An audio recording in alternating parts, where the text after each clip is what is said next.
show. I'm so impressed with the whole Vedic school of thought, and I finally found a Dr. Nishal Ramnunan to come on and be my guest this week. Hello, Dr. Nishal. Hey Brian, how's it going? Oh, great. Super. I'm so excited. And we had, when we first met, we had a 3 hour chat on Skype. It was just, it was very, I don't know, it was to me, like, it was like going home.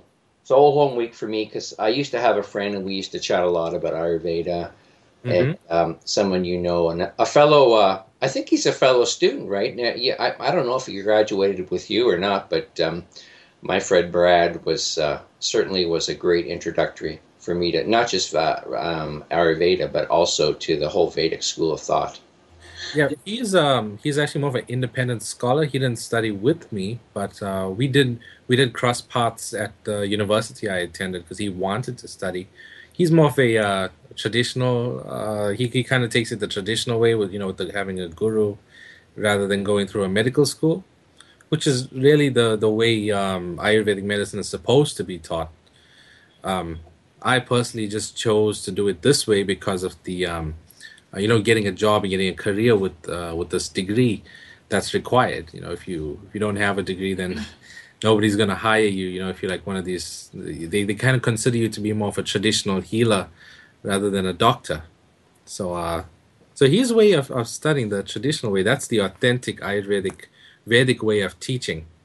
In fact, my mom, who's a Vedic astrologer, she studied with a guru as well, rather than going through a college, because that's the traditional way.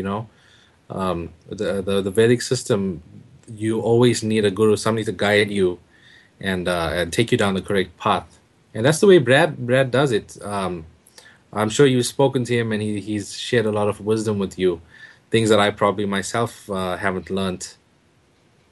Well, we just had an epic debate on metaphysics. It was just a beautiful experience for me because I just love talking about such lofty subjects. But hey, I want to introduce your mother too because she is with us, Renuka. I think I got your name right. How are you doing, Renuka? Good evening and namaste to you, Brian. And yes, you certainly have got my name pronounced correctly. And I'm doing just fine this evening. I feel very honored to be on your show and to share some of information of the very great science of Vedic astrology, something which the world, I think, really, really, really needs right now. And if I can be that kind of an instrument, I am very honored this evening to do so. So, do you know Sanjay Rath? Oh, absolutely. Sanjay Rath. Sanjay Rathji is one of my gurus, and I follow him, very, very, very much, and I've learned a lot from him. He's actually one of the Vedic Jyotishis and one of the gurus that is very high up in the ladder of Vedic astrology. He comes from basically the lineage of Vedic astrology. So his teachings are excellent, very authentic. I have learned a lot, and I have integrated it into my study and my practice. Beautiful.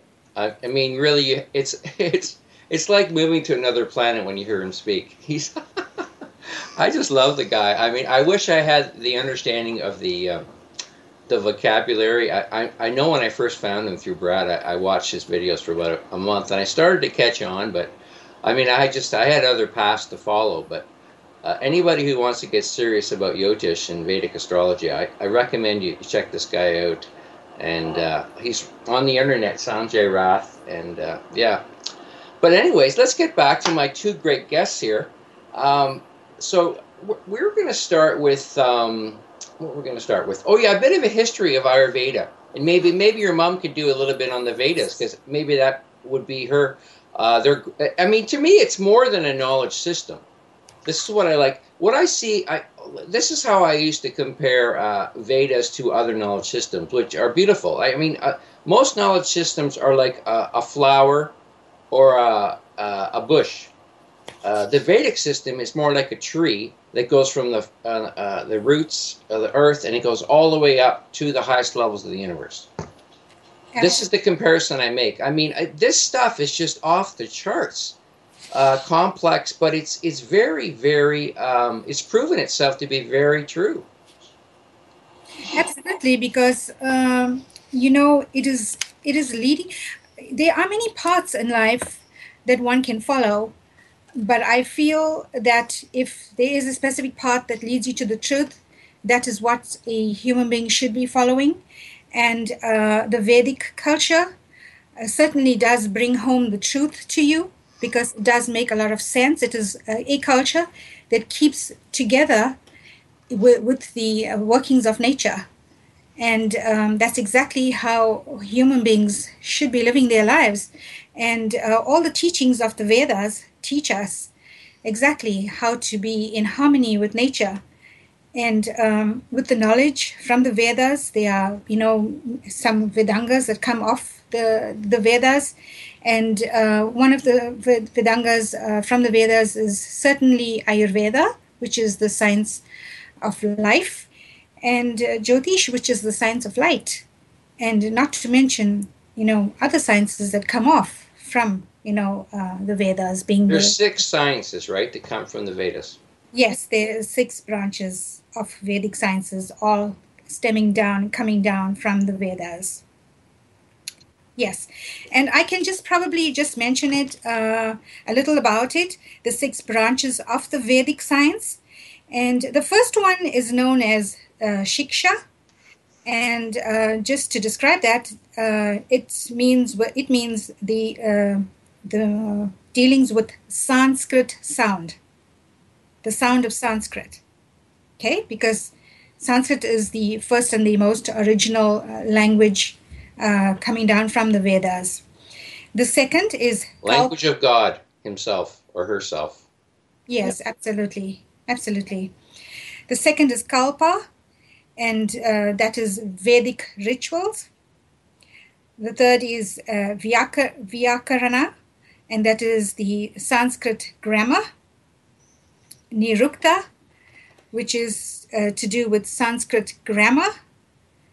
Chanda, which is rules of chanting. And of course, Jyotish, which is the science of astrology.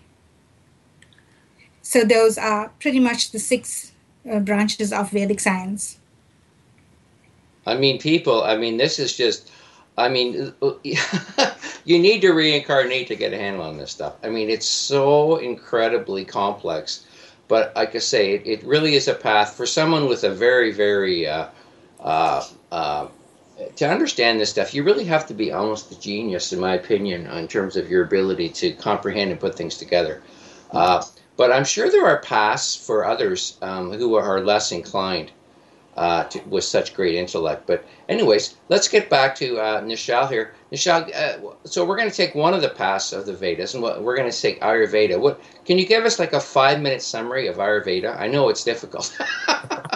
5 minutes, more like 5 years. Or 10-minute. I mean, I don't want to take up the whole show with the history because I just want people to get a sense of this. I mean, it just blew me away. I took some yoga training, and then I met Brad through a Facebook, and then he's just like it was just like another level of understanding he had of this stuff. So, but take me through what you consider to be the history, and if your mom wants to add a bit at the end, that's fine with me.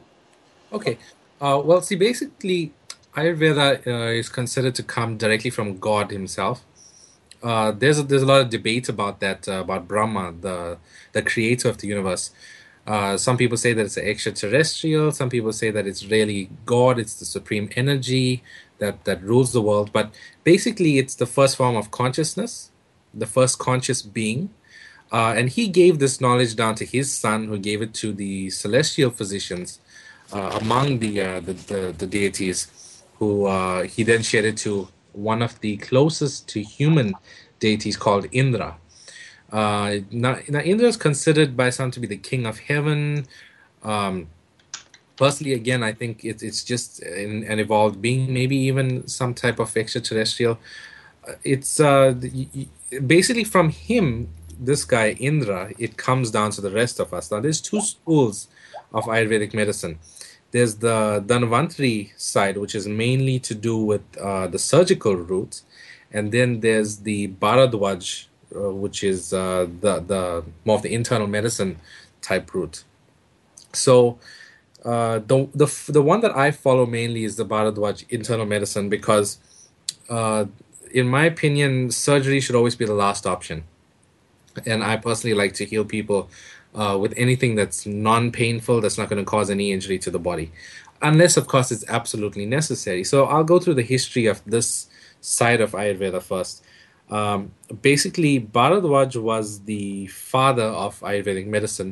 You can consider him to be the equivalent of Hippocrates. But we're talking thousands of years before Hippocrates, obviously. And he gave it to another guy who was. These are all sages, by the way. These are all these swamis, these gurus that would meditate in the Himalayas specifically, as well as in South India. And they wanted to solve the problems of the humans, of people. And so many people were suffering with disease during this time at the end of the Satya Yuga, the end of the Golden Age. And How long ago was that? Can you give me a guess? well, there's so many different theories. Generally speaking, people say it was 6,000 years ago. I don't believe that, simply because there are other things, cities that have been discovered that existed long before, and they got destroyed before that. And then there's also the textual references. For example, the Vishnu Purana, one of the original Hindu texts, say that the Satya Yuga lasted 1.5 million years, and the Yuga after that was going to last about half of that time. So there's no way to say that it was 5,000 years ago, but it was many. We probably don't have any documentation from that age. It just goes because you got to remember the Vedic literature, the books. All of these books were not written; they were always communicated orally, and they were always memorized. For example, when I was studying, all my teachers they would never refer to a textbook. They knew in Sanskrit each and every line from their books by heart. That's how the Vedic scriptures are taught, is that you have to by heart everything. Now, that's something that I personally, coming from a Western society, didn't, it's Sanskrit, it's a crazy, difficult language, but that's the way it was done. So getting a date really on that age is very difficult. But anyway, Sal, did you actually were you fluent in Sanskrit when you went to school in India? I was studying Sanskrit. I was not fluent in it. In fact, I struggled with it. The first time we took the exam, I actually failed. That's how difficult. But then all the foreigners failed, so uh, we really struggled with it. But for the purpose of understanding the texts, though, it's essential. There's no way to truly understand Ayurveda if you don't speak Sanskrit, at least a little bit of Sanskrit. So you got to get familiar with the terminology, and it's not as difficult as you would think it is. Within a few weeks and within a few months, we became quite good at the medical terminology in Sanskrit, and it's not as difficult as some people make it out to be. It just requires a little bit of dedication. But getting back to what I was saying about the history, see, when these sages got this information, when these swamis got the information, they decided to share it. And the first person they shared it with was his name was Punarvasu Atre. He was another leader of another sect of Vedic people. And he took this information and decided to share it with a group of regular students who were not, of that higher class, not those people who would meditate and communicate with the divine. So he shared it with them, and the first person who wrote a text on it, his name, I believe, was I don't remember his exact name, but the book that he wrote was given to another guy by the name of Charak. Now, if you Google Ayurveda textbooks, the first book that comes up is called Charak Samhita. Oh, yes, his name was Agnivesh. That was the name of the student, Agnivesh. So his work got redacted basically by Charak, who gave us the founding text, the first Ayurvedic text, which is what we all have to study when we go to medical school. It's the first book we start to read. And so from Charak, it came down to other authors like Let's see, who's the Vagbat. Vagbat was the author of another textbook called Ashtanga Hridayam, which means the eight branches and the heart of the eight branches, because Ayurvedic medicine has eight branches. And we can get to that in a minute if you'd like. And basically, after these authors, it came down to the rest of us, and it's been passed between mainly between people who are of the Brahmin lineage, specifically because the information was always kept secret, and the reason it was kept secret is because of the language. You see, in Sanskrit, everything is written in a code language. And if you misunderstand what's written, you can end up causing a lot of damage. For example, you see, in order to memorize such big text and so much information, it has to be in poetry. It has to rhyme. It makes it easier for you to memorize. So I'll give you an example. One of my teachers said to us, he wrote the Sanskrit line on the board, and he said, translate it. And when I read it, it said it had certain words that translated literally to, for treating a certain skin disorder, you have to use breast milk from a unmarried virgin lady. And so my teacher looked at me and he had a good laugh and he said, "So how on earth are you going to get that?" And I said, "Well, I don't know." And then he said, "Well, look at the Sanskrit properly. Firstly, the word that I was looking at that meant breast milk was pronounced as kshira, Kshira. Now, I didn't know the synonyms for this word, and one of the synonyms was exudate. And the other word, kumari, which meant an unmarried girl, a young girl, also was the synonym of aloe vera. Now, I would not have known this, and I didn't know it. And so, if I was just taking the information straight out of the text, not being well versed in the language, I wouldn't have known what to do.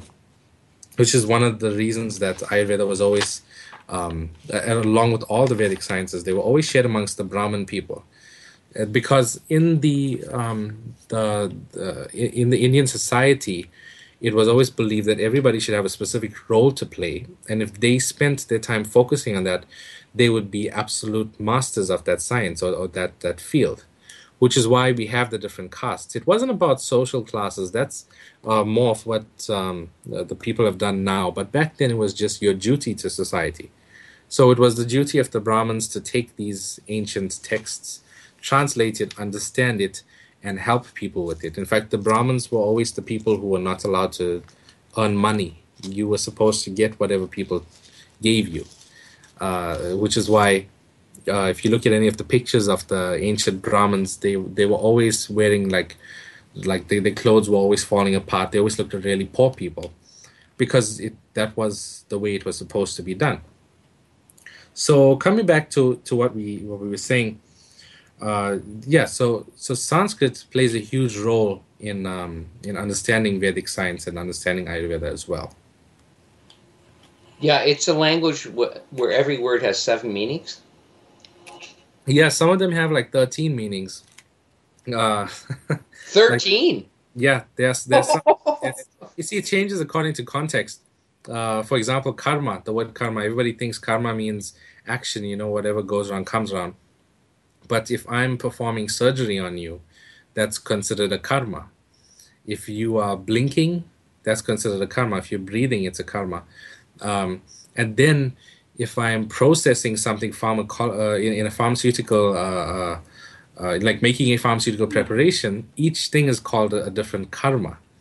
So it changes according to the context of what we're talking about. Yes. Wow. I mean, honest to God, I just so in love with this knowledge system. I do have a great love of philosophy. I started in philosophy and when I was just a youngster, and I kind of got drawn into my heart chakra and trying to help people, but in the world. But I really, I guess there's lots of lives to live in the future. I'm sure I'll return to this beautiful a science of a life, really, in the universe. I mean, and there's nothing that isn't discussed or looked at in the Vedic knowledge systems. It's just, it really is just beyond belief. If anyone wants to explore that, and like with me, you just get drawn into it, right? Mm-hmm. Oh, yeah, It's absolutely. it you know when the student's ready, the teacher will appear, and that's what happened to me. Yeah. So, like I say, I just don't have. My calling is to try to fix this planet. That's kind of where I'm going. But Mm-hmm. it really is an incredible, incredible knowledge system, and it's just beyond belief how well it works. Like, I mean, the Ayurveda. One of the reasons I wanted to bring Ayurvedic medicine on is because of all the issues with toxins in the environment. And there's so Mm-hmm. many people sick, and there's so many people, even on this radio network I'm on. There are a lot of them struggling. I've quite a few have passed since I joined in the last year and a half. So I really hope that people will pick up this podcast if they're not listening live and listen to it, because I honestly believe there's not much you can't cure with Ayurveda. I mean, from what I've seen, and it's far beyond a medicine too. But and just in terms of what are some of the things the conditions that you see most often, Dr. Nishal? Well, here in the US, I'm seeing a lot of autoimmune conditions, neurodegenerative conditions, people with Parkinson's, Alzheimer's, down. I don't know if it's a Florida thing or what, but I'm getting tons of patients who are suffering from these issues. Multiple sclerosis is a very common one. My mom and I were just talking about this a few days ago. In modern medicine, when patients get these conditions, the medicine that they give them, it doesn't actually do anything. For example, the patients of Alzheimer's, they get acetylcholinesterase inhibitors. Basically, what this does is it inhibits the formation of an enzyme that decreases choline within the brain, acetylcholine. That's associated with memory. However, you never see a patient of Alzheimer's getting better. I mean, have you ever seen anybody make a recovery of Alzheimer's disease? In Have I? Yeah, have you Um, heard of such a thing? I can't think of. It's certainly my mom was in that category, and she's 90, and she's barely aware of much. I think she's over on the other side a lot, but yeah, it's a toughie. Yeah. Yeah, most people never recover from these diseases, and here they're considered incurable. Yet when I was on the other side of the planet, when I was in India, I hadn't come across anybody who had these conditions. I came across one patient with Parkinson's disease, and he was able to make quite a turnaround. In fact, in Parkinson's, there's a lot of things going on in the brain as far as degeneration is concerned, and the belief in this side of the world is that we need to take all the advice of the health, the advice of the food industry. You see, the food industry tells us we should avoid fats, and they tell us that certain foods are going to cause heart disease. For example, yesterday in the news, I came across an article saying that scientists at Harvard University were bribed but they were bribed by the sugar industry to say that fat causes heart disease. Here's the thing, though. When people consume a high-fat diet, the total opposite takes place. Their cholesterol comes down, their brain activity goes up, and this is where I'm getting to the brain activity. You see, your brain is actually 60 to 70% lipid-like in nature. 60 to 70% fat makes up the brain. Now, if you, for example, had some type of muscle wasting, you'd eat more protein, right? Because muscle is made up of proteins. Well, if your brain was wasting away in a neurodegenerative condition, the logical thing to do would be to go on a high fat diet, because your brain goes under wear and tear as well. You got to give it the building blocks to rebuild itself. But here, people go through these food fads. Like at the moment, the gluten-free thing is going on, which is another issue that you don't see on the other side of the world. You don't see it even in my home country, South Africa. We're not seeing these issues with gluten and these issues with milk that we're seeing here in the U.S. So I think that it comes down to the food as well that causes the disease, not just the advice of the food industry. I'm seeing a lot of people with autoimmune conditions, celiac disease, like you cannot imagine, which was considered a rare condition not too many years ago. And now every other person is getting gluten sensitivity. And then we've got the cases of lupus. We've got tons of cases of thyroid conditions, almost every other person has an issue with their thyroid. Hypothyroidism, hyperthyroidism, Hashimoto's thyroiditis, all kinds of issues related to the endocrine system. And this is mainly due to the environmental toxins, the herbicides, pesticides, as well as the ingredients in our food, the large quantities of soy and the high fructose corn syrup. This is causing a lot of chronic diseases to develop. The other thing that, coming back to the news, what I read in the news about sugar, sugar is actually one of the main causes of disease. And here in the US, people don't know it. They don't know how much sugar is in their foods. They think that they're drinking, a Diet Coke, and there's no sugar in it. It actually has aspartame in it, which is a artificial sugar that's artificial sweetener that causes brain damage. It's a neurotoxin, and it causes all the same effects as sugar. It increases your insulin levels. Insulin levels causes the buildup of abnormal proteins. We call those amyloids, and those things are seen in patients with Alzheimer's and Parkinson's. And here you are thinking, you're doing something healthy, you're having a diet soda rather than a soda full of sugar. Meanwhile, this is destroying your neurological health. So when you ask me what kind of diseases I see here, I don't just see diseases, I see a very clear and distinct link between the industries, the corporations that control the food industry, as well as our health. It's really becoming detrimental. Not to mention the water with the fluoride in it, another contributing factor to diseases like Alzheimer's. So I see more, not health conditions, I see more anti-health fads taking place that are influencing people to make false healthy decisions, pseudo-healthy decisions. Well, I would say false healthy, because what we're doing is not healthy at all, even though we think it is. Yeah, yeah. Oh no, it's quite a quagmire of toxins out there, and this is my that's one of the debates I used to have a lot with my friend Brad. Is that I Mm-hmm. mean, the Ayurvedic medicine, when it was developed, we didn't have neurological toxins or like radiological toxins. We didn't have a lot of the chemicals, or maybe they did. I don't know. I don't think so. I hope not. No. I mean, there's so many chemicals out there, so many artificial, man-made toxins out there. It must make it very difficult for a medicine as old as yours to deal with. Well, Is that? it doesn't make it difficult actually.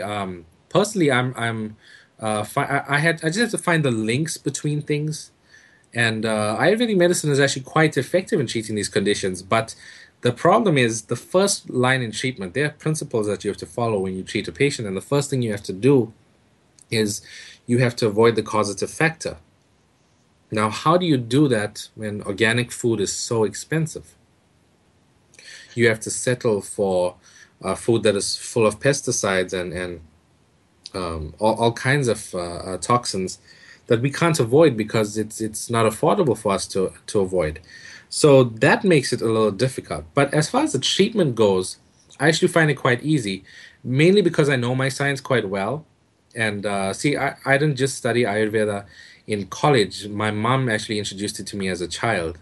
From the time we were children, I would study, I would learn about Ayurveda and natural medicine. And my mom, whenever I would get sick, she would treat me rather than going to a doctor. And so I've had many years to take this knowledge and truly master how to use it. The thing that I'm facing here in the United States is people. Every country has its upside and its downside. Now here in the US, people are very analytical. They want facts and they want answers and they want research behind everything. And the thing with Ayurvedic medicine and the mentality of people that follow Ayurvedic medicine, it's something that's been practiced for thousands of years, and it's been successful for thousands of years. So, you're not going to question anything because it works. It worked for your mother, it worked for your grandparents, your great-grandparents. And here in the US, people are not taking to it as quickly because the research is coming in very slowly. I did half of my internship in a research hospital, And I know that funding was a big issue for them. Also, recognition. The U.S. A lot of people here don't recognize the research done abroad, especially in developing nations like India and like in South Africa. Well, South Africa has been taken more seriously recently, but that's one of the issues that we are facing. However, as far as treatment goes, I have been quite successful. I haven't had any failed cases. I haven't had any patients that I wasn't able to turn the entire health, the disease condition around. So I wouldn't say I've been having a hard time. I wouldn't say Ayurveda has a hard time taking on these diseases. I think that it's just that people have to be a little bit more open to it, firstly. And secondly, we got to find some way around this food issue. I don't know whether it's going to come down to people growing their own food or what it is, but that's the main problem we're having right now. That we are being poisoned everywhere we go, every turn we take. If it's not our medication that's poisoning us, it's our water, or it's our food. So how do you get away from that? Well, this is why I wanted you to I wanted you to meet the inventor of Permacube, because he's created an enclosed growing system, and it meets all your dietary needs: plant foods, fish, and eggs. It's a Uh-huh. very rounded diet. It's all enclosed. It's all protected. It's all filtered. The water, the air. It's all off grid. It's an amazing little system. I'm sure we'll arrange to meet him, because he's going to start building them. I believe we're heading up his operation in Florida. So Oh, that's maybe wonderful. even Orlando, which I understand you're living near there now or moving there. So Yeah. yeah, I think he'd be a good guy to talk to. It's also my understanding of just the herbs used in your medicine. They're hard to find, or they don't grow that well in North America. Is that true? I'd say about a good 60% of them grow well over here. Then you've got I'd say out of 500 common medicinal plants that we use, about 200 of them require the same conditions as the Himalayan mountains. So that becomes a bit of an issue. But surprisingly, I'm finding people have access to it here. There are a lot of companies bringing it in, and there's a lot of places online where you can buy it as well. Most of my patients, they have to buy a few of the medications online as well. Right, right. Yeah, because it's basically a plant-based prescription Yes. formula, right? For you, tell people about this pulse diagnosis thing. I find that fascinating. Yeah, pulse diagnosis, that's it's called Nadi Pariksha. Nadi basically means the pulse, and Pariksha means the examination. The mechanism behind it isn't fully understood. Personally, I've only witnessed it. I've seen it work. I've seen miraculous things with it, but I cannot explain how it works.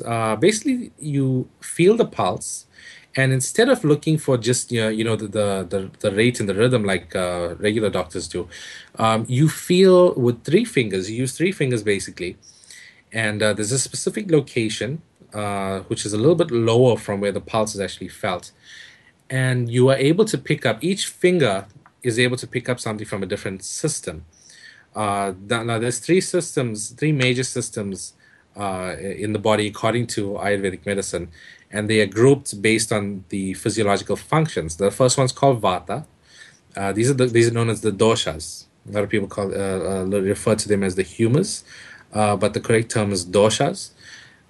Basically, it's several systems that function together in harmony, and they come into three groups, and each of these groups are felt on each finger through the pulse. Now, when an Ayurvedic doctor examines your pulse, they have to feel which one of these systems is most active, overactive, or underactive, and that will determine that gives them a good idea of where in your body something is going wrong.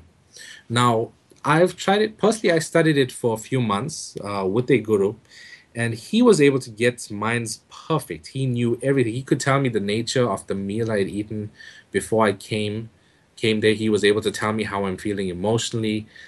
Same with all my students. He was very accurate. And at the time when I went to see him, and I started this program, I was suffering with a lot of hyperacidity. I had heartburn day in and day out because of the diet that I was consuming there in India. And immediately he picked up on it and he said, "This is the problem. This is where it's coming from. You don't need an antacid. You need to regulate your digestion." And at the time, I was popping antacids like you can't imagine, and it just wasn't doing anything. So I went ahead and I took a few medications to regulate my metabolism and digestion, and I got better. And he was able to pick all this up from the pulse. He didn't ask me a single question. He didn't say anything to me. We just had to come to see him. He'd say, "Sit down." And he had a translator because he didn't speak English. He spoke one of the other languages, much like Sanskrit, known as Tamil. It's actually a little older than Sanskrit. And yeah, that was it. He was able to pick up everything from the pulse. Now, me personally, I can only pick up because I mean I'm not a guru. I don't have as many years of experience as him. I can just pick up which system is most active. And in most of my patients, I'm quite accurate. In the beginning, I used to have a hard time with it.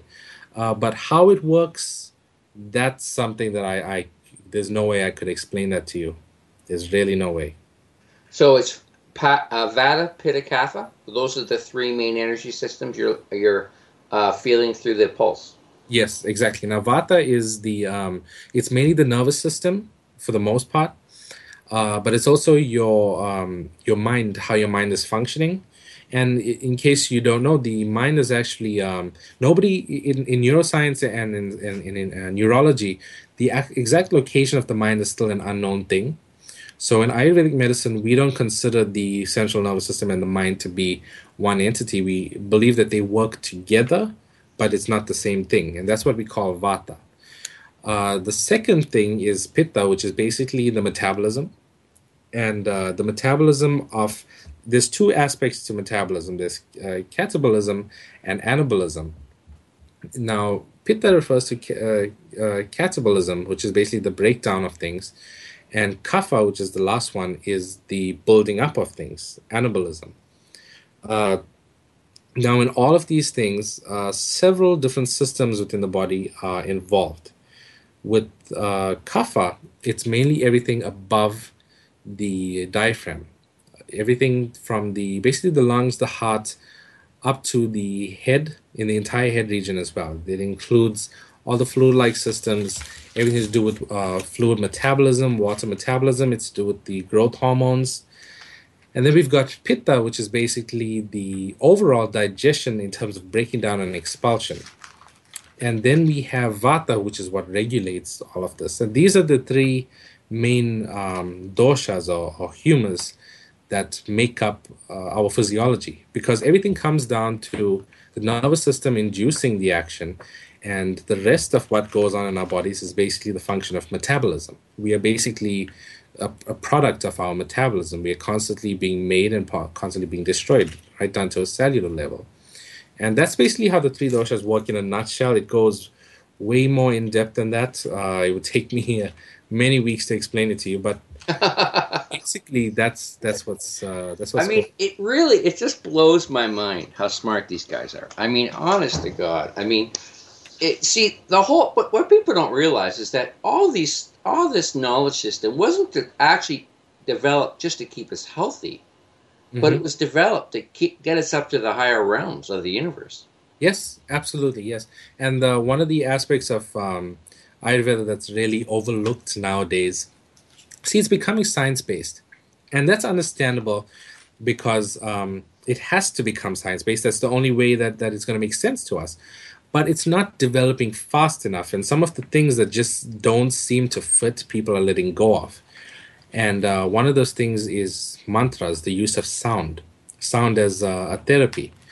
And a lot of people just think, oh, these are God's names, and these are just you're just invoking these beings, these godly beings. It's not something to do with the body.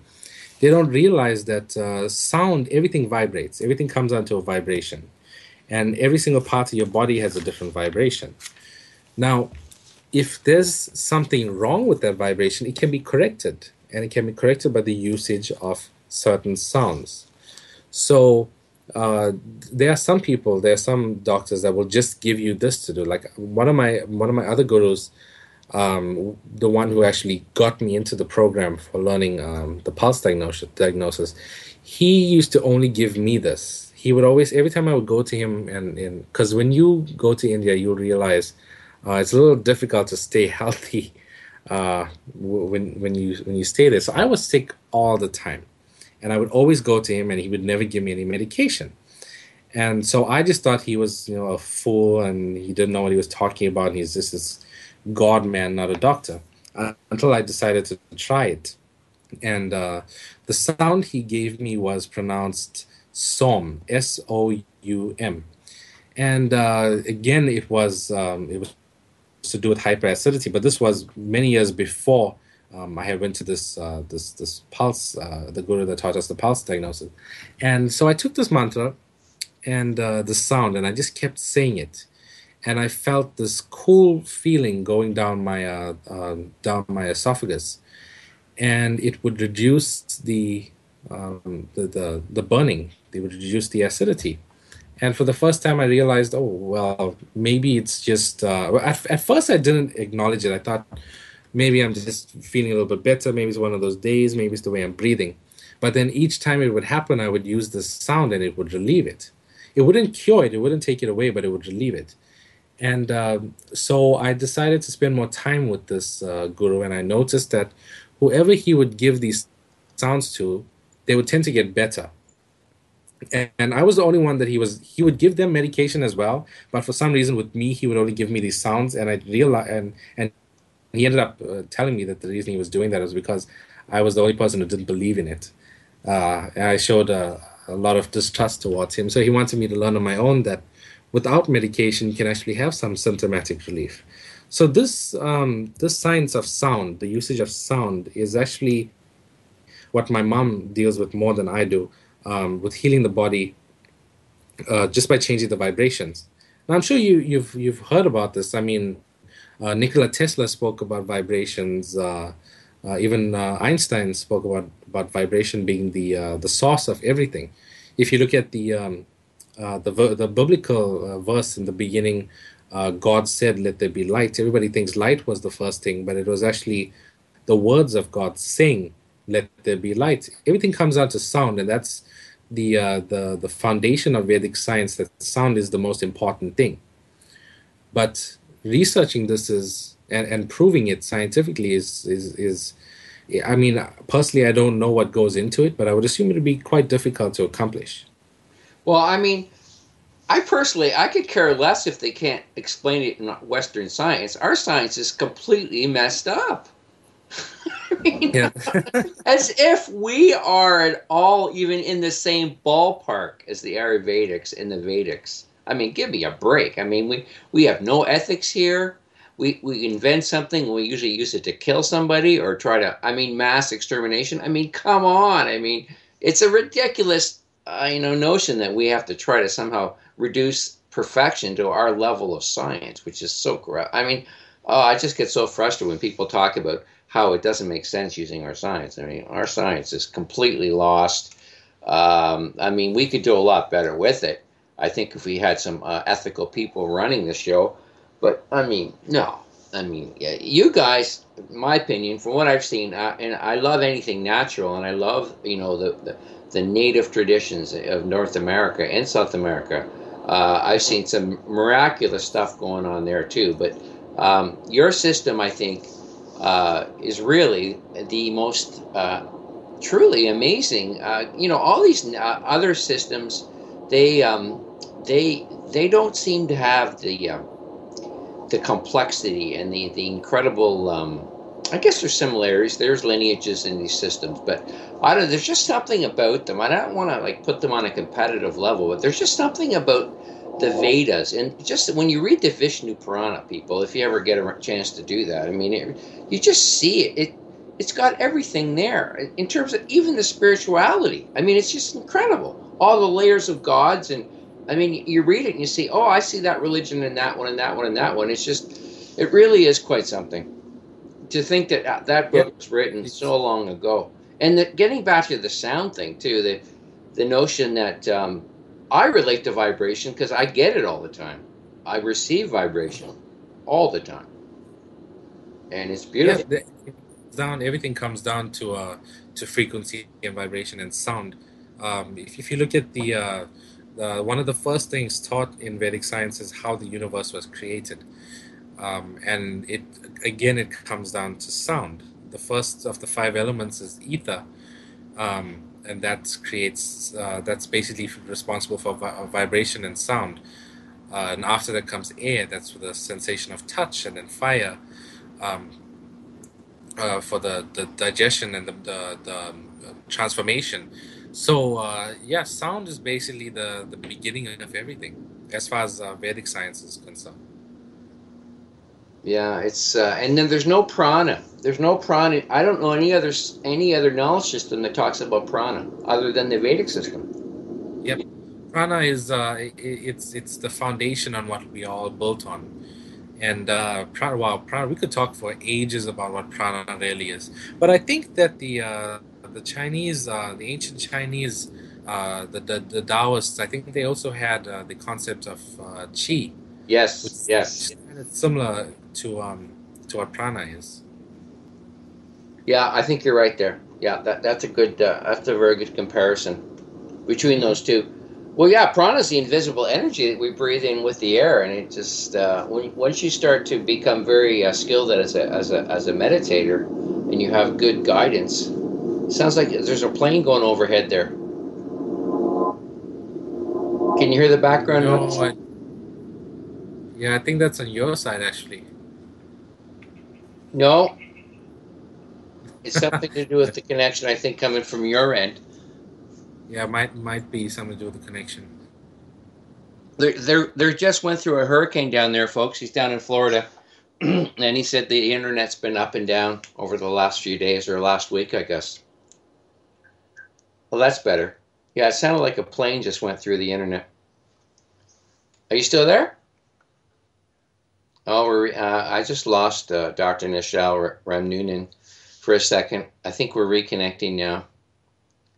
Coming up on a break, folks, but I'll tell you, this Vedic system is just, it really is unbelievable. And I wish I had time to study it in more depth. But my biggest concern is the thing we were talking about earlier about the fact that we're poisoning everything here, and we really have to focus on that right now, as a people, as a family of families, as I say. So he's trying to come back. Oh, I hope we don't lose the connection. I was having such a great chat with him and his mother. We had so many topics to get back into. Okay, I'm just going to drop him and try to grab him again. That might help. That shouldn't take long. I don't have a producer, so I do this all on my own, guys. So we're coming up on the break. If you have any questions, feel free to Skype me at bporter5611. I don't go in the chat. I don't have a producer, so I find it's difficult to read chat messages and follow the conversation. But bporter5611. And I think I may have lost my connection. It's trying to get through to Dr. Nishal, but it's not making it.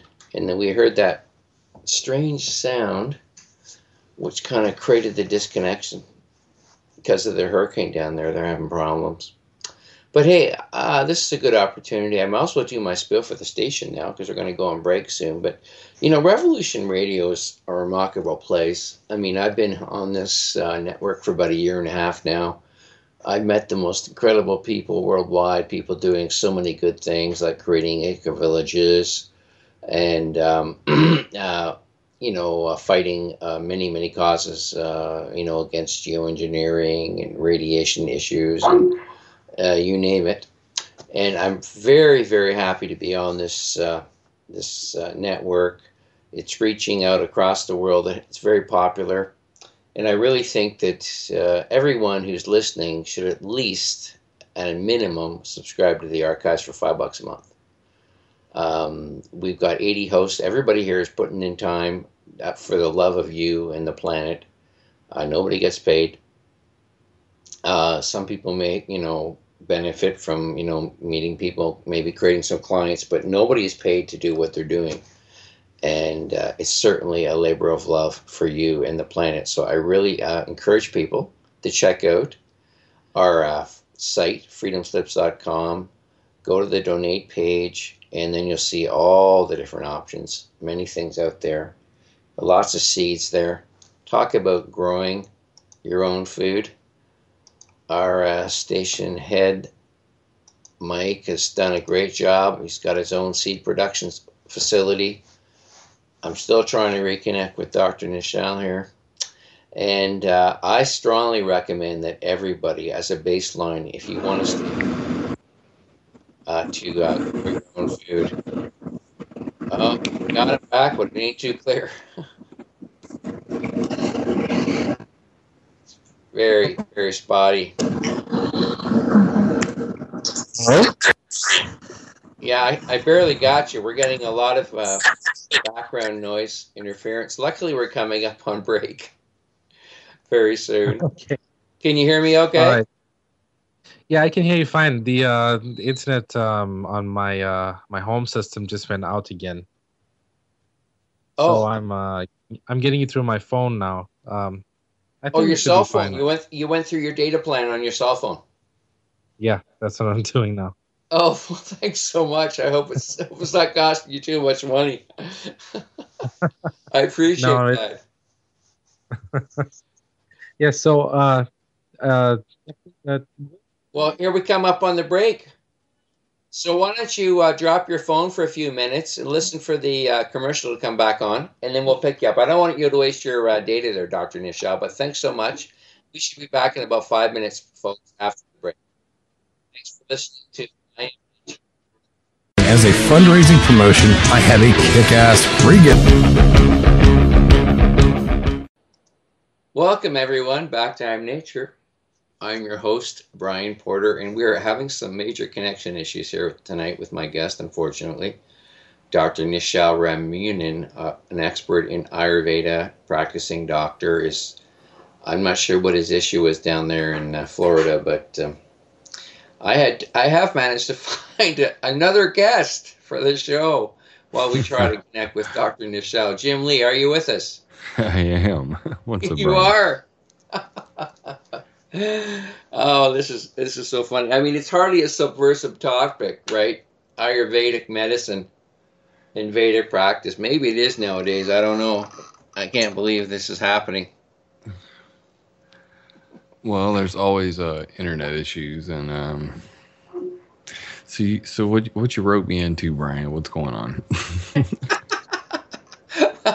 So, what's your opinion on Ayurvedic medicine, Jim? It all makes me aggravated. I don't think you understood what I said, but anyways, hey, bro. So, how's your great website going?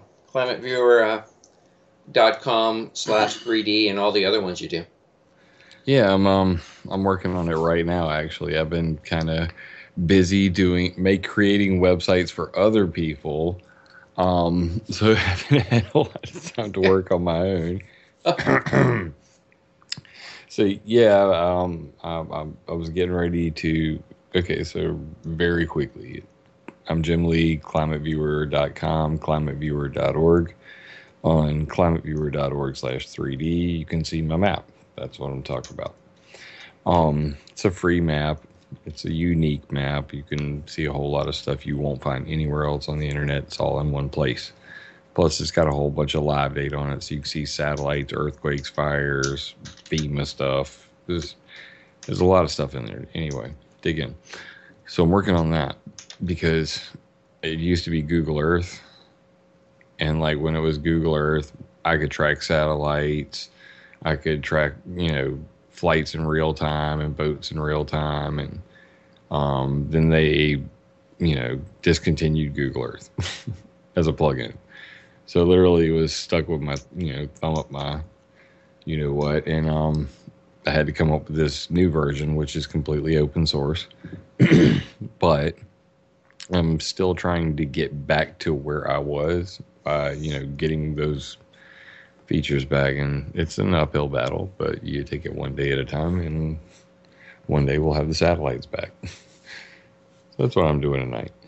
Well, I mean, I don't know if people realize how incredibly adept you are at using the internet and your knowledge of computer language. And if anybody ever looks at your site and they take like an hour to start looking at the intricacies and in the incredible amount of information on it, I think they'll be blown away. I mean, when you first look, it just looks like an internet site, and then you start poking on all the subtitles, and then there's another subtitle, and then there's another subtitle. It's just unbelievable. I mean, Jim, I really think that you've got one of the best sites on the web. I mean, I just can't believe you don't have a team of experts working with you, coding information, and it's just, that's why I'm bringing you on my new network, Making a Difference.tv. I mean, I think you're the top person out there on not just geoengineering, but the whole the whole chronicling of all the environmental issues. It's all there on your site, man. Congratulations. I appreciate it, dude. It's a labor of love. Yeah. So yeah, I haven't been ready to really get out and super promote it. So it's kind of like, the internet's best kept secret. And when I'm ready, I'm going to make sure everybody knows about it. So, I'm still working. It's a work in progress. It's fully functional. You can have a ball with it, but I still have things that I want to add to it. So I want to get to a certain point before I really go showing it off to everybody in the world. But there are lots of people who come daily that are fans, and you should check it out. You'll probably be one too. Punchinello, funny fellow. It's at climateviewer.org/3D. I can't believe you talked me into this. I'm still going to code, so you better keep me interested, Brian. Well, you asked to come on the show, so. Well, I thought that I said, hey, Brian, give me a call, and I'll just mute. So I was going to listen to the doc, I mean, I hate listening to myself on radio, I must admit. It's just not one thing I like to do. I'm a very social person, so I always like to have someone to talk to. So, I mean, you're going to do just fine, Jim. So you put out something called the history. I mean, this is one article on a site that probably has like 100,000 articles that he has done all by himself. The history of geoengineering. One article. I mean, and that alone would have taken me a year to write. I mean, that's just incredible. How long is that one article, Jim? Which one are you referring to? You talking about the geoengineering page, or the chemtrail timeline, or the geoengineering timeline? Well, I see what I mean.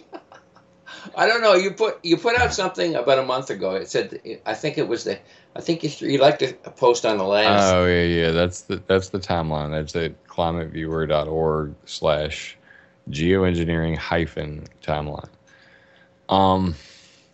That thing, I don't know. It still needs work, because the bottom line is people don't read anymore. It's a sad truth. Like the majority of the internet, TLDR. I'm not reading that.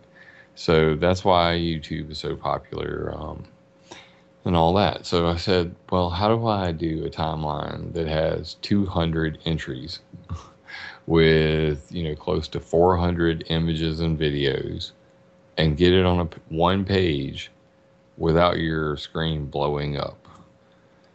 And there was no timeline software on the planet that could do that. So me being a person who likes to, punish himself, I said, I'll make it.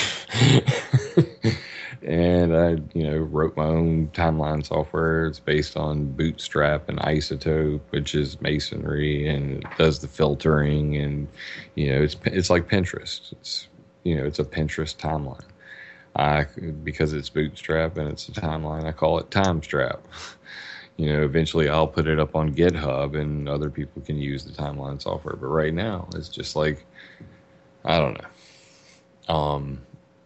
if you talk about weather modification and geoengineering and you're trolled, people are trolling you. Go to climateviewer.org. On the menu, click on geoengineering timeline and use that link, because at the end of the day, there's 200 entries of solid historical fact backed up by killer references, and not a bit of it has ever been debunked. I know, because the trolls are scared to death of me. I've challenged every troll I can find, in the chemtrail, geoengineering, or HARP world, and they don't want to play. So we're not going to have any debates, apparently. So apparently, nobody's debunked it. Nobody will debate me. It's pretty accurate. I don't know. It's pretty fun, but just people aren't interested in it. It's not. It doesn't have like a scary movie track in the background going dun dun dun. So it's not that interesting, I guess. Facts. I don't know. We'll work on it. Yeah. I mean, you really have to work on it. I mean, as it is now, like you say, people don't read much. You really want to try to integrate as much video into it as you can, because people basically want to. I think part of it is that people. I know myself. My eyes get tired looking at the monitor. So it's nice to just be able to sit back and listen. Just the information. There's 60 videos on the page. It says, I'm just looking at my statistics. I got a thing that counts all the entries because I'm constantly adding stuff to it or taking stuff out.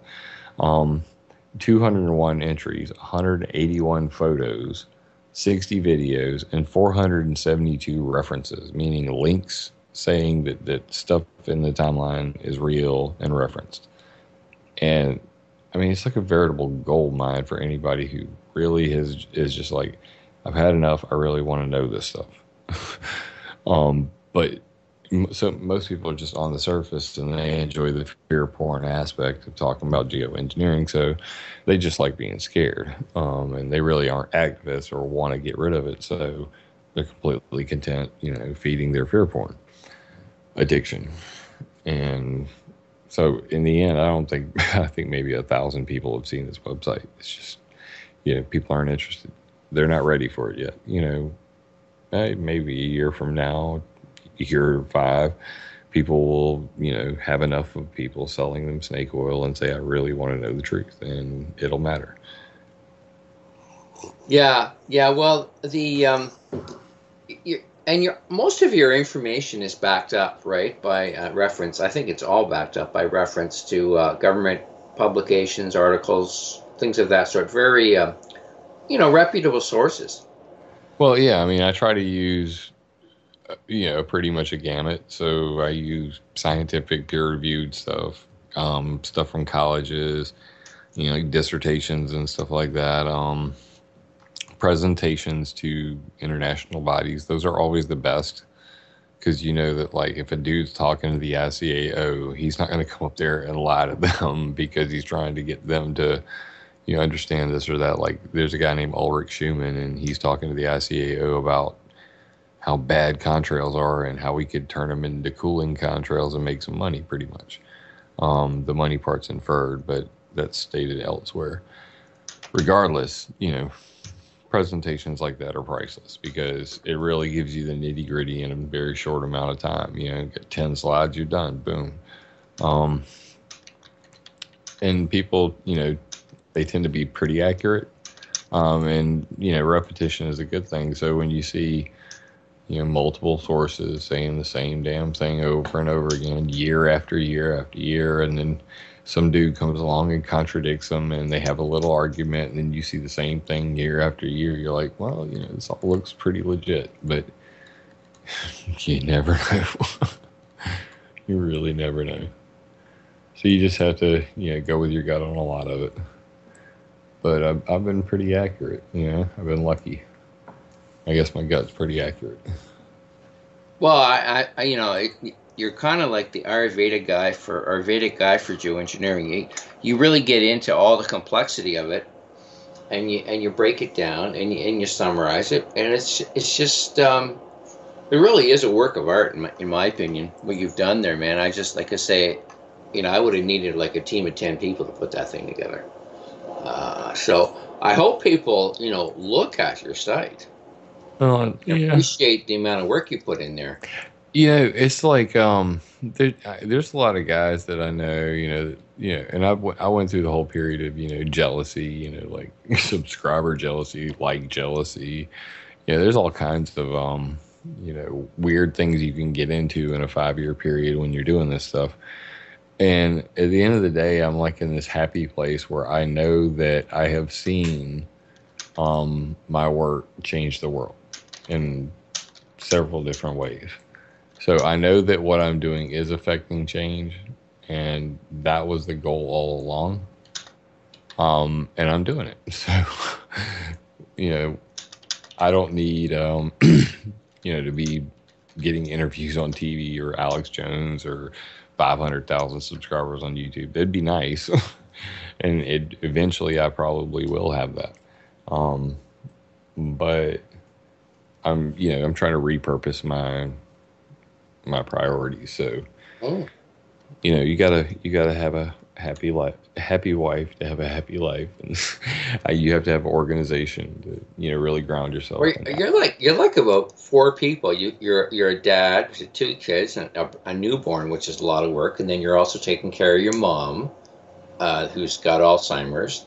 Yeah, grandma. Then you're a dad, and you're a husband, and you're this incredible researcher. I mean, it's just, I don't know. I don't think you sleep, man. I really don't.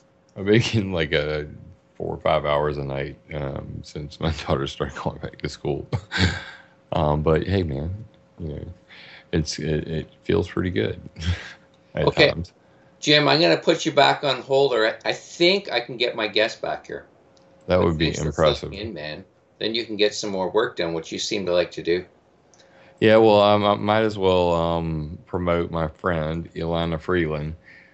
She's working on her new book, and I'm working on a picture of some of the radar installations on Climate Viewer 3D to go in the book.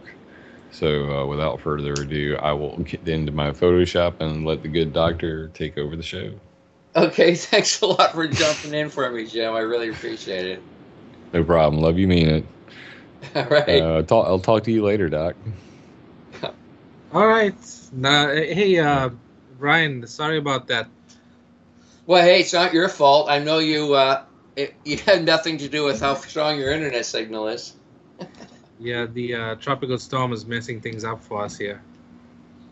Yeah, I know. It's it kind of sounded like a jet plane went through, and then I lost you. So I'm glad we got you back. My friend Jim Lee, who's coming on Making a Difference.tv as well, just happened to be messaging me, and I said, well, why don't you come on until I can get my guest back? So it was great for him to do a little interlude there for us.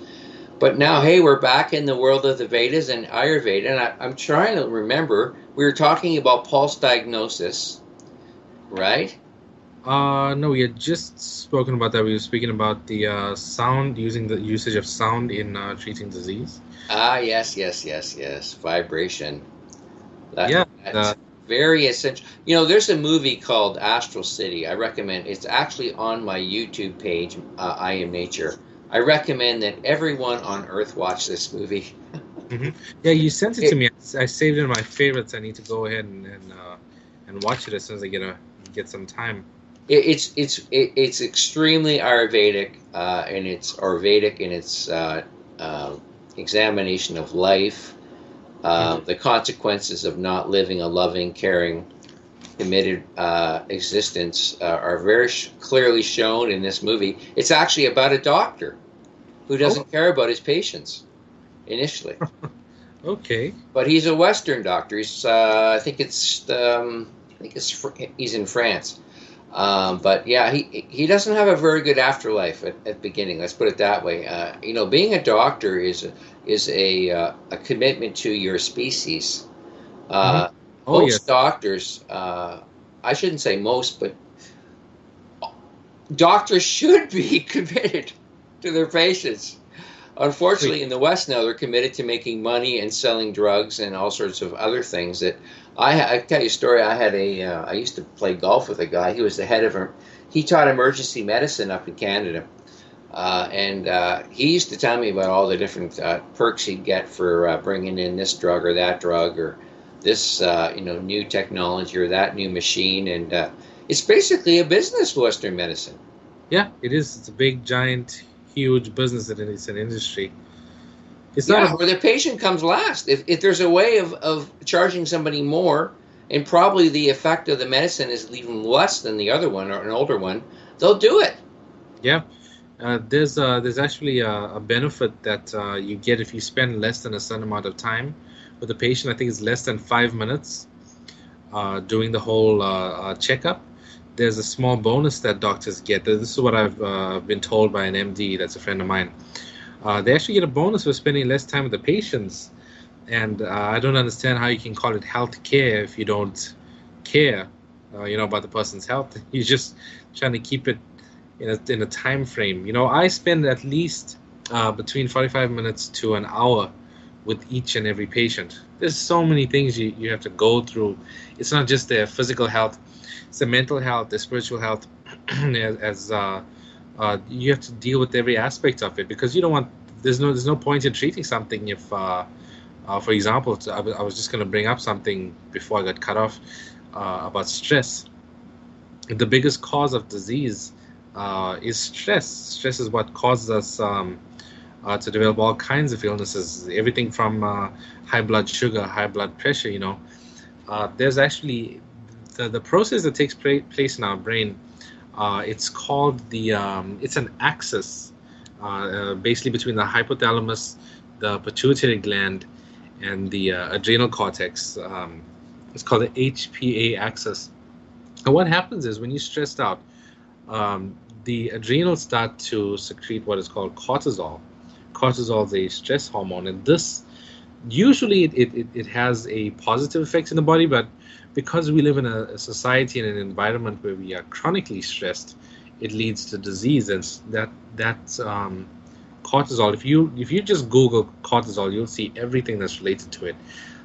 Everything from autoimmune conditions to weakness to poor digestion to diabetes, hypertension, you name it. Cortisol, stress plays a huge role in the development of disease.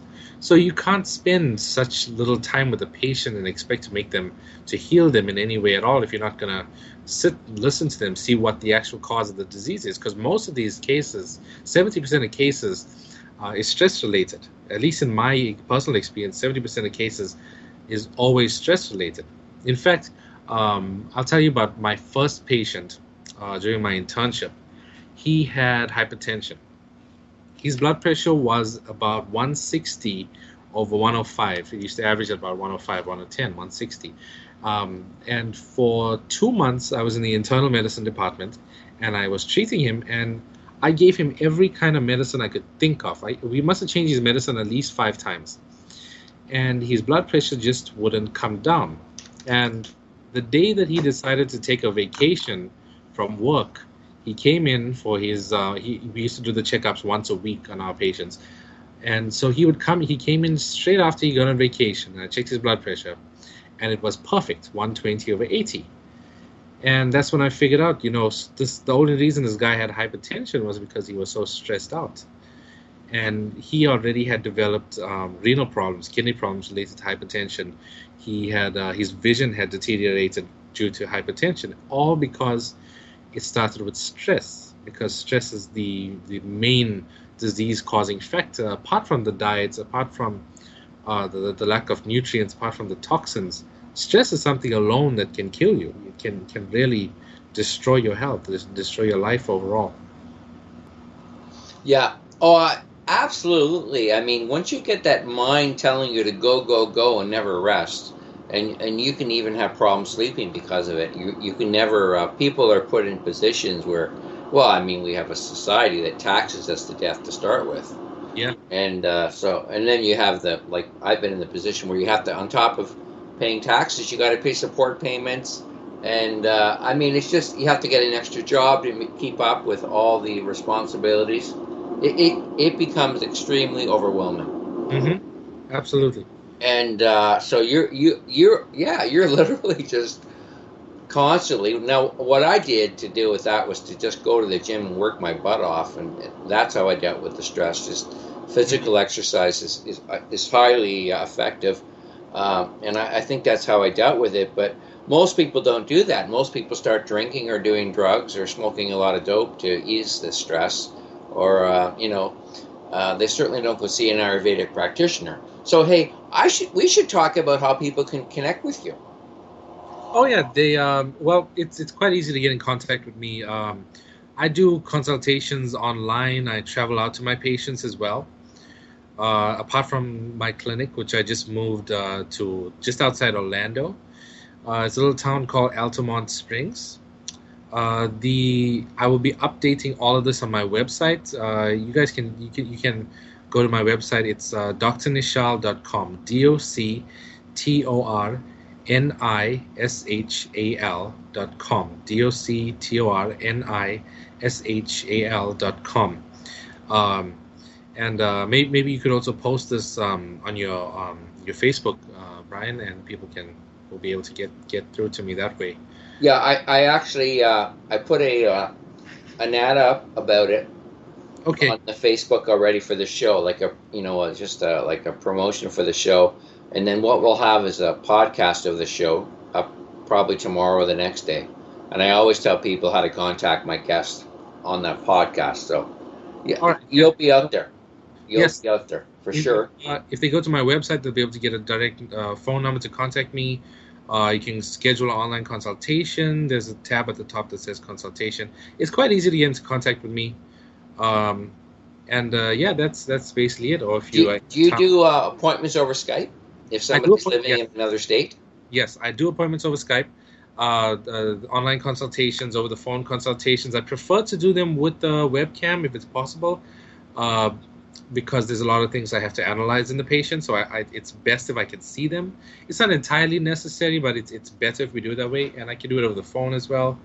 Whatever's convenient. And then some patients have me travel out because I do home visits as well. I have done 2 out-of-state visits as well. It's quite easy to get into contact with me.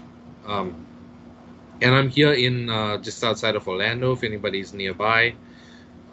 The address will be up on my website. I'll be updating that tomorrow. I'm just confirming everything for the new practice. And it's quite easy to get into contact with me. And very soon, you're going to be on MakingADifference.tv live every week. You'll be able to take calls from people. We're going to set you up. Oh yeah, I'm looking forward to that. Yeah, I'm telling you, we need you on there 10 hours a week at least. But I know you don't have time to do that, But I believe in people. I'm not the be all and end all of knowledge systems, but I've studied all my life various knowledge systems, and I think that this is the highest level of knowledge of any system on the planet, the Vedic system. And second place would be the shamanic system, in my opinion, and the native knowledge systems. They're certainly neck and neck. A lot of them integrate chakras and all that kind of stuff into them. But the Vedic one, I don't know. Maybe it's just a personal preference, or maybe I've had a few past lives in India. Yeah, that's possible. I'm just so attracted to it. I'm just in love with it. Mm-hmm. It's so beautiful. Yeah, maybe what I could do is I could give you a example of how I would treat a patient, actually, if you'd like. Yeah, sure. So let's pick a condition and lay it all out there. We didn't talk much about the dosha either, because every person has a different dosha. Yeah. They have a different dosha predominance. Basically, that comes onto your genetics, which parts of your body in terms of your physiology is predominant. Basically, if you have, there's certain qualities in a person. It's not easy to figure out what a person's, we refer to it as, the term is prakruti, which means a person's constitution. Now, everybody has a different constitution. There's a total of 7. A lot of people think it's just those 3, vata, pitta, kapha, but it goes in combinations as well. So it's a very long topic. I think maybe we should leave that one for another day. Oh yeah, sure. I would need a lot of time to go through that. But let me give you a mock case. Since my mom is here, I can talk about her case, because when I came back to the U.S., my mom was actually quite unwell. She had recently been diagnosed with Hashimoto's thyroiditis, which is a autoimmune condition in which the immune system attacks the thyroid gland. And so when we got here, my mom was unable to swallow. She was unable to eat anything. She was mainly on liquids. And so at first, as a doctor, you don't treat your own family. That's one of the first things we are taught. Your judgment is always clouded. So I had to go to a regular MD, and she got on, I think it was prednisolone and ibuprofen. And she had no relief at all. She took these medications. They had a long list of side effects. She continued to lose weight. But on top of that, the fact that she couldn't eat and she was taking steroidal medication, she had raging hunger and she was unable to eat. I'm sure you can imagine what that would be like. And so she decided, you know what, let's get onto Ayurvedic treatment. This is not working out for me. So the first thing we did was we worked on the inflammatory process. So in order to reduce inflammation, I took into consideration her specific constitution, all of those things. The first thing I did was I told her we got to go and get more sunlight. A lot of people don't understand how important it is to get a good amount of vitamin D in your system, mainly because it has a strong anti-inflammatory effect in our body, and it's able to regulate several functions. Most people stay indoors a lot. They don't go out and get enough sunlight, and vitamin D is going to affect several things, including the parathyroid glands, which are located around and right behind the thyroid gland. This affects calcium absorption, and this plays a huge role in inflammation. So what we did was I gave her a medication, we call it Kanchnar. It's known, the Latin name is Bauhinia variegata. Basically, there's very little research on this drug, but on this medicinal plant, but based on the cases and based on the studies done, independent studies by doctors, this really is able to bring down glandular swelling. So the first thing we did was we obviously gave her, I made sure my mom got more sunlight, put her on an anti-inflammatory diet, which included a lot of juiced vegetables, and we used everybody's favorite. That's a huge, it's a big thing now. It's turmeric.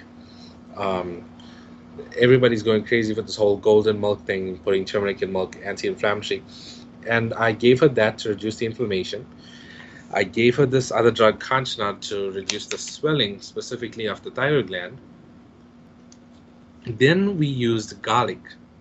Now, a lot of people don't know that garlic is able to reduce antibodies, specifically antibodies in the case of autoimmune conditions. What it does is garlic induces a cellular function known as autophagy. This is basically where the cell goes ahead and it clears out all the dysfunctional proteins, the intracellular pathogens, all of those things. It's something that our bodies can do on its own, and it's something that is usually hampered by the usage of antibiotics. So we decided to go ahead and I gave my mom a tablet known as Lasunadi Vati, which is basically garlic and several other medications that have several other medicinal plants that have similar effects. One of them is long pepper, the other is black pepper, ginger, and cumin, as well as asafoetida. Now, these are all taken in combination and made into one pill, which is a classical Ayurvedic medicine that has been used for thousands of years. I administered this, and these two things, the final thing I gave her was a diuretic to help with with the inflammation. These, basically, there's four things here. So we've got turmeric, we've got garlic, we've got Bauhinia variegata, which is another medicinal herb, and we've got the diuretic that I gave her, which is it's quite a common herb. It's known as Punarnava. It's a common Ayurvedic herb. I don't remember the Latin name for it right now. But it was just these four medications, and she had severe weight loss, so I gave her some protein supplements, and that was it. That was all that we did.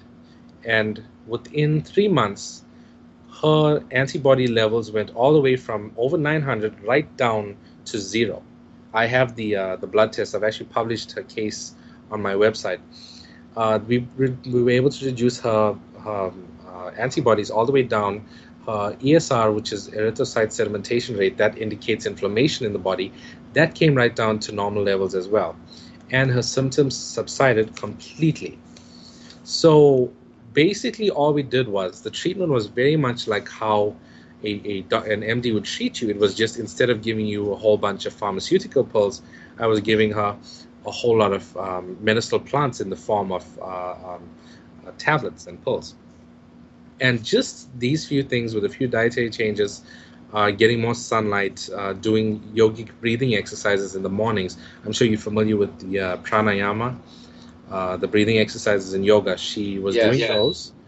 And just this combination on its own, it may seem like a lot, but it really wasn't that hard. Within 3 months, we were able to reverse her entire condition.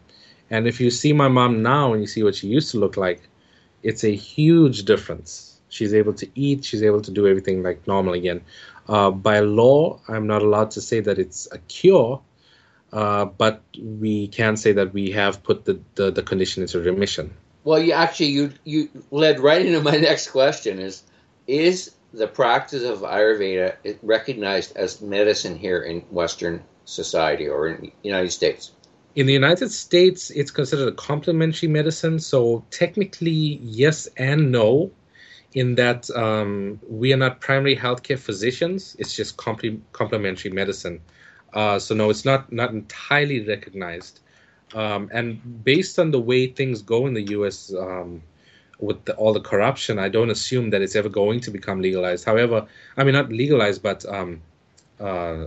basically be implemented as one of the prime medical systems. But in other countries, like in my home country, South Africa, I'm sure you must have heard the history of medicine in South Africa. The first heart transplant was done in my country. So the medical field, the system of medicine in South Africa is very highly regarded internationally, and they have implemented Ayurvedic medicine as a primary medical science as well as Russia. Russia has done the same thing. India, Sri Lanka, Nepal, and a few other countries. Ayurvedic medicine is taking off. It has a long way to go. And as far as getting the recognition, personally, for me, it's not about that. It's not about what the country says about it, whether they even recognize me as a doctor or not. The only thing I care about is if the patient is sick, we need to make them better. That's the only thing that matters. It doesn't matter if I get having a title or having recognition is not what's really important to me personally. It's about the reason I became a doctor was to help people. It wasn't for those things. Well, I could tell you from my understanding and my limited use of it. I mean, my friend Brad used to. I mean, I'm basically a very healthy person. I'm very good at dealing with stress. I've eaten pretty much organic for like 40 years or close to organic. I'm not perfect, but I know how to get exercise. I've lived a pretty reasonable lifestyle, luckily, but I'm sure as I get older, I'll probably want to call on your expertise on occasion. But I'll tell you, I mean, I had a friend who had asthma for 45 years, went through every medicinal type, every doctor, naturopath, everything alternative. Finally, she went to an Ayurvedic physician, not you, but another one in Canada, and he cleared it up within 2 weeks. Yeah, chronic condition that she'd had all her life. Asthma, severe. I mean, I used to hear her. She could barely breathe at night. She had severe asthma. Folks, this is, I think, the most powerful medicine on the earth. And, he's not paying me anything to say these. I love Ayurveda. I love Veda. I mean, this is, especially folks, if you have a chronic health condition, and Dr. Nishal can actually diagnose more than one condition, right? You have many patients with 3 or 4 different conditions overlapping, right? Yeah, one of my most recent cases was a lady. She had, I believe it was 7 conditions, Okay, at the yeah. same time. It's strange. You don't see these things in other parts of the world, which brings me back to the food and to the air quality and the water. It's shocking how many people are diagnosed with multiple conditions.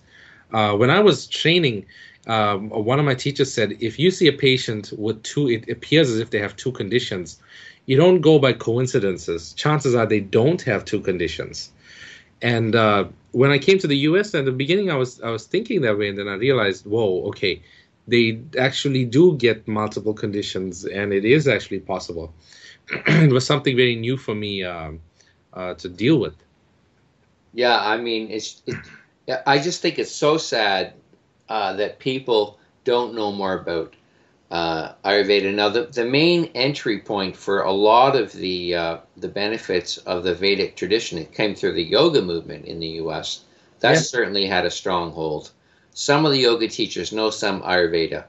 My teacher, the one I had back in 2013, he certainly knew Ayurveda.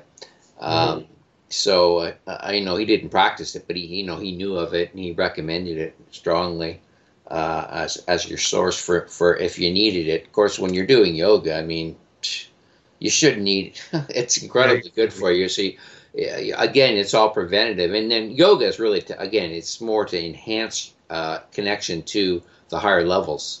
It isn't just it isn't really just to get exercise or stay flexible. So there's a lot of that's the thing I love about your science. It's much more than just staying healthy. But we can't even stay healthy. We can't even do the basics in North America. It's incredible. Hmm. But it's not entirely our fault. Um, it comes down to the people trying to make money off of us. Yeah. Well, it's the two things. I mean, our medicine's, yeah, very limited, and it's counterproductive in a lot of situations. This whole move to put everybody on psychotropics is just, I mean, horrible. Yeah, that's kind of getting out of hand. Yeah. But then it's just the fact that we've really lost the family, the connection. That's the other thing I love about Vedic uh, metaphysics is everything is family. Everything is you move on with your family, you learn through your family, generation, lifetime after lifetime. It's all rooted in family. Yes. And here you are living with mom. Yeah. This is normal, right? Extended family. This is everything in your culture. Yep. My even my dad as well. He studies the Vedic sciences as well. Wow. Yeah. Well, now I want to get your mom in here a bit, okay? Okay. Yeah. My mom is right here. Is she still there? Okay. Yeah. Renuka, I had my chart done by my friend Brad, and he had this like a program, like a computerized program. I just put in my birth dates of my kids, and he gave me this great summary of my life. It was pretty accurate, I thought, and some mantras came out of it because his knowledge, like you say, he sort of took the other track that was more towards the spiritual side of things. Do you do that kind of stuff for people? Yes, absolutely. Jyotish, as we call it, is known as Vedic astrology, and its roots do come from the Vedas. And in the very similar manner that Ayurveda, the knowledge of Ayurveda, was, given to mankind, passed down from the Maharishis. In the same way, Vedic astrology and the knowledge of Vedic astrology was passed down, from the higher lineage of the Maharishis and, from the divine itself to the Maharishis and further down into, the next lineage until it came down to the Brahmins and thereafter into, the hands of, others, common people who wanted to study Vedic astrology. Now, the Sanskrit term for Vedic astrology is Jyotish. And Jyotish is broken down into, two parts. Jyot means light, and Ish means the divine. So put together, it is actually the light of the divine. It's the light of God. So, when life began on planet Earth, the creation of life, together with the creation of life, and the prescription of life, which is Ayurveda, which is the science of life, together with sending that with man as he came down into reincarnation onto this earth. The divine also sent, the holy science of Jyotish. And pretty much what Jyotish is just a roadmap for the existence of life. And this is the science that I study. This is what I use to help people navigate, through their journey of life. And it works together with Ayurveda, the science of Ayurveda. And as I said, it is a roadmap for us, because it is pretty much our life story. Jyotish pretty much tells us the story of our karma, whatever action we have taken, in a certain lifetime. Now, when we look at the Vedic chart, it is called the Janma Kundli, and the Janma Kundli means, Janma means birth, Kundli means the chart. So when somebody takes birth onto earth, at that very point of time, their time of birth, at the date of birth, and their location wherever they are in the world at that point of time, all these parameters are used to calculate the position of the planets where they are situated at the time of an individual's birth. And depending where the planets are situated at the time of one's birth, pretty much unfolds the story of their life. It unfolds the story of their karma. Now, the Janma Kundli, the birth chart, is pretty much the story of a previous life of yours, which you bring back onto earth, into this life. Okay? So we have 9 planets, and that is the Sun, the Moon, Mars, Mercury, Venus, Jupiter, Saturn, and we have also Rahu and Ketu, which are the 2 nodes of the moon. So what a Jyotishi actually does, Jyotishi is one who practices Vedic astrology, is usually when at the time of birth, in my culture, this is very, very well known and very common in the Vedic tradition, that as soon as somebody takes birth onto this earth, a Vedic chart is generated for them. And so depending in the software that you just mentioned that Brad gave to you, and where you can generate your chart, that's for the modern times. But back in the times, like maybe 5,000 years back, and as it came more forward, maybe 2,000, 1,000 years back, I would say, what the Maharishis did was they used astronomy to plot the positions of the planets and the calculation of the planets, their degrees, and they were able to put it into a chart and generate the life story of a human being. But today, in modern times, we have, people who have designed and created the software. So all you have to do is at the touch of button, just put in these details of your time of birth, date of birth, place of birth, and you'll have the software generated for you. But the original way of generating and getting to know and be informed of what your chart would look like was what was called the ephemeris. Now, the ephemeris is usually a book that is like about 100 years old, and it is designed and created by, people from the Vedic astrology lineage. And if one does not want to practice Vedic astrology the authentic way, if you want to practice Vedic astrology the authentic way and use the ephemeris to see and to find out where the planets are located in order to generate a birth chart, you could do so. But in modern times now, we just used the software. And the most common software out there now is the Jagannath Hora. And I'm sure that's probably what you use. I'm not too sure what software you use, but there's many softwares out there created by some very, very talented people. And that kind of just throws out the whole picture for you of where the planets are at the time of birth. Now, coming back to Jyotish being the science of light, it is also the story of every human being. It is the story of your life. And pretty much you have the planets. The sun will be located in a specific place. The moon will be located. We have in what you call the horoscope of a person, we have 12 signs and 12 houses. And the houses and the 12 signs and the 12 houses, and we have 9 planets. So depending where the planets have been situated in the sky on that time of birth, they will be plotted, in various signs and in various houses in the chart. Now, each of those planets has a story to say, because each of those planets are significating something in a person's life. Now, if you look at the horoscope of a person, you'll find that there is 12 areas of life.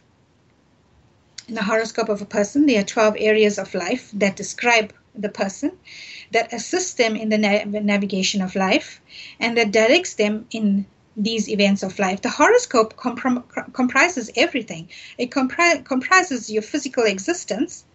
It will tell you what you need to know about the family you're born into, how you will grow up, how you will earn your money, how you will get educated. It tells you about your health. It tells you a story about your mother and your father, your mom and dad. It tells you the story about children, if you would get children. It tells you about your marriage. It also tells you about the kind of marriage partner you would have. It tells you about the career you would go into, the kind of jobs you would be attracted to. It tells you about any sort of bad luck. It tells you about good luck, because there is a house called the Bhagyasthana, which describes pretty much the luck of man, the luck of a man. It will tell you about your gains in life. It will tell you about the kind of self-effort that you will put into this life. It tells you about your losses. It will tell you about your level of spirituality. So pretty much if I had to gaze at a Janma Kundli, I can tell somebody pretty much their life story. But there is a curtain in the Janma Kundli that describes what a person did in their last birth. And how we are going to live our life out, how we are going to live our life out in this life, how we're going to live out in this life will be pretty much directed from what we did in our last life. Now, there are certain patterns in the chart, both positive and negative patterns in the birth chart that influences a human being's life. And you will find that karma has traveled both in the positive and the negative aspects. And this is all pretty much the story that you would see in the chart. So people generally, or I would say clients or patients, generally come to if everything's going well for a human being, for a person, they generally just move on with life, and they won't seek the help of a doctor or seek the help of a Vedic astrologer or some sort of resource that could help them. But people generally come in when they have a problem with marriage, they have a problem with health, they have a problem with finances, they have a problem with children. And this is when I go to the diagnostic tool of the chart, the Janma Kundli. Now, it describes to me a certain story about them. So I look at certain indicators in the chart, depending on what a person approaches me for. And if they come to me, for example, in relation to money matters, there's certain houses that I would look at. I would look at some of the houses where money is generated. There are certain planets that will be sitting there that will be influencing probably, whatever it is that they're going through at that time. There are certain planets that are very good and very powerful for an individual. Everybody is unique in this world. Everybody is different in this world. And depending where those planets are, and depending what in the Janma Kundli, you have what is called good houses, and you have what is called houses that bring trouble. You have what is called planets that are generally, sitting very comfortably in these houses, depending, if they are working together in harmony with this house.